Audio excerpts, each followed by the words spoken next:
Вече има кросфитър, лостаджия, би го предизвикал Янислав, ама го боли работа в момента. Ако иска Янислав и той сега ще се пусне. Сега не! Здравейте, YouTube! В днешния слънчев ден съм на една площадка за калиестеника, където съм поканил един топ атлет. След малко ще го представя, ще кажа няколко думи за себе си. Може би най-добрия калиестеник атлет в Перник, на български казано лостаджия. Искахте атлети, стрит, фитнес, подбрах най-добрия атлет. Сега е момента да го представя. Радко, заповядай, брат. Здрасти. Здрасти. Здравейте. Искам да кажеш няколко думи за себе си. Колко години си? На 26 години съм от Перник. Занимавам се с калиестеника от 3 години. Как се запали по този така по-специфичен спорт? Имаше едни малки момчета, дето го тренираха в моя квартал. И постепенно покрай тях се зарибих. Сега в момента смело мога да кажа за хората, които са от Перник, го познават със сигурност, а със сигурност и доста хора от България в тези среди. Бих казал, че Радко е най-добрия. Ще ни покаже няколко невероятни комбота, елементи, които той прецени. Аз направих едно предизвикателство. Сигурно може би си го видял в YouTube, 50 набирания, 100 лицеви за време. Той е доста така известно в лостаджийските среди, в Америка яки момчета го правят и него ще го направи. Ще бъде наистина доста интересно, така че най-добре е да останете до края. Аз ще му задам няколко въпроса. Колко години каза, че си? 6. На 26 години е Ради. С какво се занимаваш, когато не си по лостовете? Какво работиш? Строителство работя, изолация външна. Ето, за да видите, когато човек има желание и воля, нищо не може да го спре, върши тежък физически труд и въпреки това тренира. Колко пъти на седмица тренираш? Или на ден, може би? 6 или 5. 5-6 пъти със сигурност имаш в седмицата. Случва ли се понякога да тренираш дворазово, примерно когато си свободен да дойдеш сутрин? Има го и това. Има го и това. Ето виждате, Ради си тренира дворазово. Формата му е уникална, след малко ще се съблече. В момента е просто с блуза, защото трябва да говорим на микрофона. Какви успехи имаш? Ходил ли си по състезания, медали, купи? Как стоят нещата? Две първи места, имам трети, втори. Съм се класирал за интернационално състезание.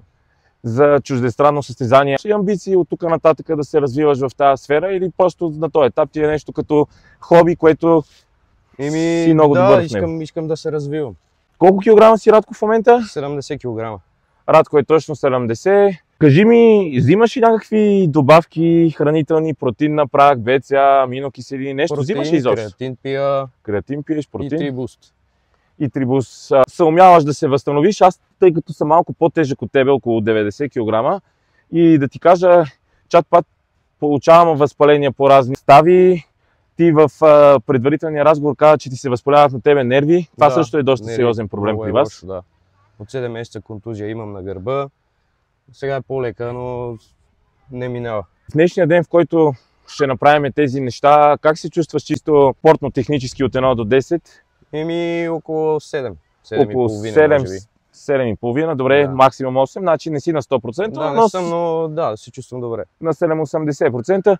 То да ти кажа, и от моя опит доста е трудно човек да е на 100%. Да, много редко. Когато човек хване този момент, е хубаво да го използва. А между другото, когато аз правих това предизвикателство, ние не бяхме на тази площадка. Ти беше, може би тогава бях около 90 до към 100%. А такива постижения трудно се постигат. Някой, ако си мисли, че може всеки божи ден да се набираш максимално бързо и максимално много, това абсолютно не е така. Да, не е така. Като със всеки един спорт, не може всеки ден ти можеш да тичаш едно разстояние за някакво време, можеш да дигаш от лежанката примерно 1 килограми, но не можеш всеки ден да го правиш и да си на макс. А и не е правилно, защото сами виждате моя крак. Аз напъвах много на стадиона, контузих доста неприятно и все още се възстановявам от тежкото счупване на тибията. Моя съвет е да разделите тренировките си, 25% да ви бъдат пуш на макс в седмицата и 75% да бъдат по-леки, по-тонизиращи. Как смяташ ти? Ако правиш примерно 5 тренировки в седмицата, в колко от тях мислиш, че е редно атлетите да се влагат на 100%? И най-добре е да се тренира на макс 2 дена в седмицата. Максимум. Не повече, да. Аз лично така правя и другите дни тренираме около 50-40%, даже и по-малко понякога. Точно така. Демек между 20 и 30% от тренировките трябва да са на макс, останалите трябва да са с идеята да се възстановявате и да поддържате това, което сте направили. Радко, моя канал е малко по-специфичен. Взимаш ли изоб? Зобиш ли си? Никога не си взимал? употребявал такива Нито медикаменти. хапчета, нито Да, даже не инжекции? ги разбирам. Искаш ли ти да споделиш за тебе интересно около тебе личен факт или някоя интересна случка или направо да се Направо подготвяме? да се подготвяме и да почваме. Първото, което ще направим е само да кажа, Ради ще направи предизвикателството 50 набирания и 100 лицеви за време и след това ще ни покаже невероятните си елементи, които ще ви оставят. Че ви виждам тук. И ние се радваме, че те виждаме. Как си ти? Беше на почивка малко? Добре, да, на почивка и сега тук с малката. Я кажи как реагираха в твоите среди на клипа, всичко наред ли е? Всичко наред, доволни са, добре, да. Добре, Хората не са... Добре се възприе, така че... Много хора нещата ми се викат, получиха. че съм си щупил крака заради това, аз не смятам така. Не. Абсурд, това беше някакво натрупване по-скоро. Да, при мен аз което много е се получило. пушнах и много прекалих с нещата. Предния ден, когато снимахме, ти ходи да тичаш тогава, да се състезаваш. На другия ден също тичах На всеки другия ден. Тича, и аз ти казах, човек много предобри тогава, ама ти, нали, ти се усещаше, но според мен да, много, нали, насъбрати се доста и коста може да се- Поддаде лека по лека, на 3 пъти се щупи и така. Да. Еми, надявам се да се възстановиш бързо наистина. Аз не съм го виждал от тогава, сега за първи път се виждаме. И просто ти като ми показа изчупването, какво е брутално. Щупването е брутално, в момента правих и АМР, но както ми виждаш и те и докторите така реагират. Много приятно На да те мен видя. радвам се, че се Ние видяхме, сега момчета. с Ради ще направим едни невероятни елементи. Супер, ще ми е интересно даже да ви гледам. Да, така че в бъдеще имаш и желание, отново ще снимаме и ще се видим. Да. След кратката почивка и включването на Янислав, вече сме готови. Може да видите за какво става на въпрос. Истински звяр, машина, атлет. Готов ли си, Ради, да покажеш за какво става въпрос? Заповядай, брат, ти си.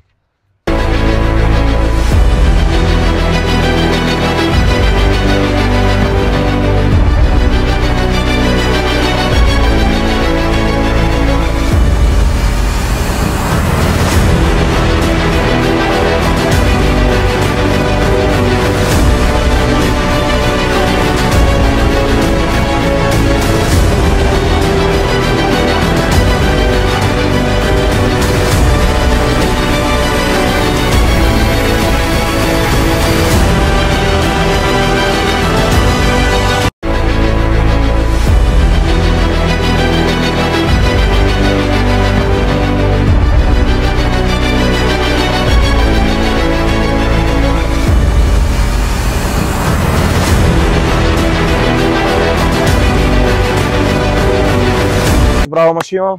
Невероятно. Отстрани изглежда лесно. Да, знам. 50 набирани и 100 и лицеви изгледат лесно, но видите за какво става въпрос, когато човек е упорит и преследва целите си и резултатите са на лице. Моят съвет, както винаги, не се отказвайте, бъдете упорити, тренирайте без значение на лостове, бягане, колоездене, плуване. Напъвайте. Сега Ради ще почине малко и ще направим предизвикателството. Готов ли си? Готов съм. Айде. Момента на истината настъпи. Радко почина малко, загрява е, починава е и сега ще направи предизвикателството 50 набирания, 100 лицеви. Брадата да мине. И си ти, да. 3, 2, 1. Радко. Успех, брат, само готов ли си? Готов. Така. 3, 2, 1. Старт. Едно. 10 броя за Ради. Давай, машина. 20 топ.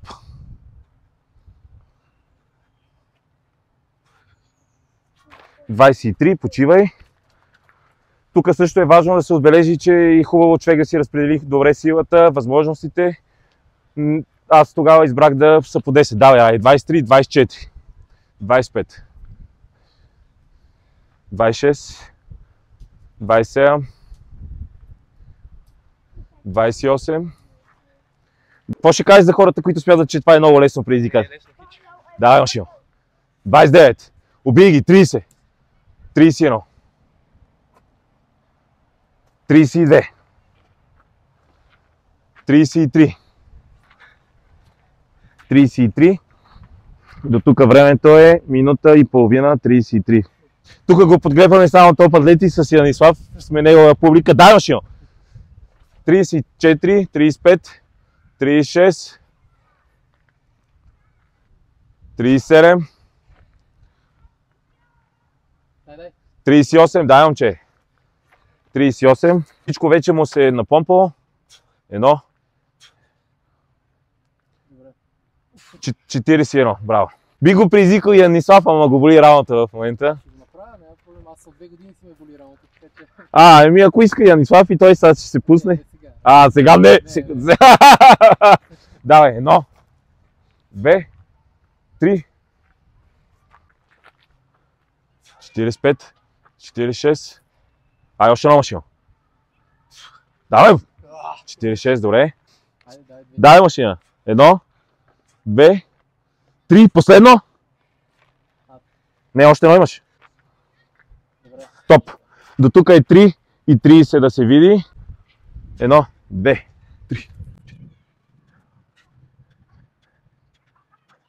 20.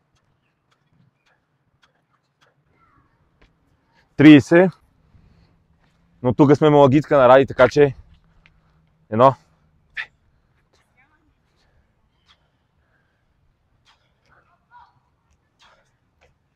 40, браво, Ради.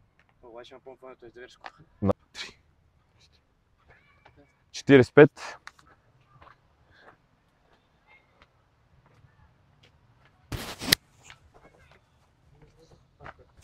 50, давай, Радко. 1, Е, това е на петиция. 6. Даже 6 избута, май. 56.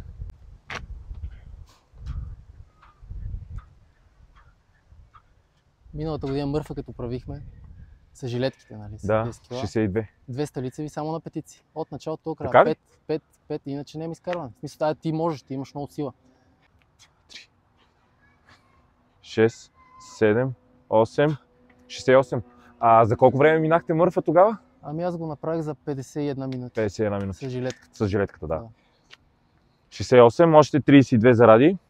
6 минути и 20 секунди.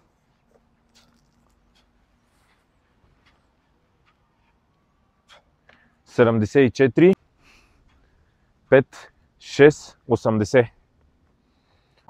2, 3.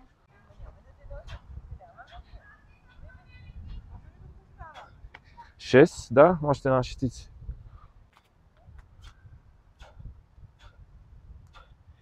5, последно, дай машина. Добре. 6. Така. Това е времето, че откъде се стопира. Колко го затвори? 7,55 го стопирах, 7,50. Радко, как си, брат? Жив ли си? Малко да се събере Ради. Педнички момчета сме се събрали да покажем за какво става въпрос. И аз смятам, че при положение, че ти не тренираш за този чалендж и го правиш за първи път, в смисъл не се подготвяш, 7,50 секунди си е съвсем нормално. В началото на набиранията тръгна често бари директно до гърдите и тук много енергия фърли. Трябваше по-ниско до Той така е както свикнал, Кико ти да. показа, нали? Да. Щеше да свали, може би, с около 3-40 секунди. Ради е невероятен атлет, наистина. Показа за какво става на въпрос. Приключи предизвикателството, Радко направи едно много прилично време, 7 минути и 50 секунди. Помпа се брутално, видя за какво става въпрос. Всички, които смятате, че това е лесно предизвикателство, пробвайте. Коментари от рода, че средно подготвен лостаджия ще го направи за по 2 минути. Граничат с реалностите и сами. Няма шанс. Надявам се, че сте останали до края. Ви е харесало. За мен е важно хората да виждат такъв атлет на много високо равнище като тебе. Отделно Радко, както обичам аз да казвам, е готин, много готин човек. Защото ако сте топ спортист, морално не ставате, всичко се обезмисля. Ради е пич и като човек, и като атлет, така че ще му се случват само готини неща. Благодаря ви, че останахте до края. Палец към банка и ще се видим отново до скоро. Обичам ви!